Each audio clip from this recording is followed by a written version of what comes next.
Well, I think that the feeling in Ukraine and the message being put out by Volodymyr Zelensky's advisors on social media is that the Ukrainian president's words still stand, despite Yevgeny Prigozhin apparently agreeing to return to his bases, call off his march on Moscow. Nevertheless, this episode showed the weakness of Vladimir Putin's regime in Russia and showed that it is a chaotic state. People have been saying this looks much more like mafiosis trying to sort things out between themselves than the functioning of a state that looks like that wants to be a global superpower. And of course, this started with Yevgeny Prigozhin basically telling the truth about the situation in Donbass, that the Ukrainian forces were not bombing civilians in Donbass for 8 years, that the pretext for the invasion was false. Those words, of course, are still out there. And so the Ukrainian authorities are certainly going to be putting the emphasis on all of that.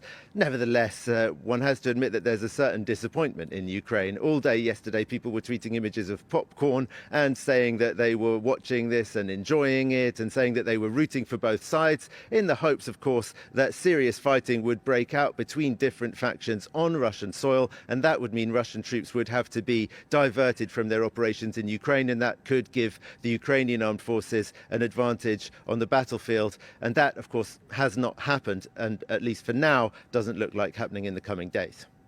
But the Ukrainian army, it does say it is making further progress in its counter-offensive more generally. As you say, it didn't last very long, the chaos that we saw yesterday. Were Ukrainian troops at all able to take advantage of that? From what I'm hearing, not really, no, because the Wagner troops who left and went to Russia were anyway not really on the front lines anymore.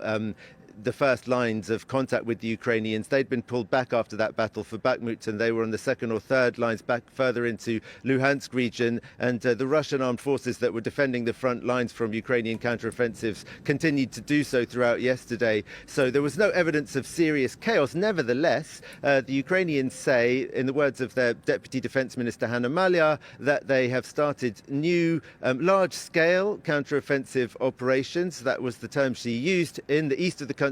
Mostly it's areas around Bakhmut in the Donetsk region, and she says that they've made some progress in all the directions they were attacking on, though they haven't yet reported the liberation of any new actual villages or towns.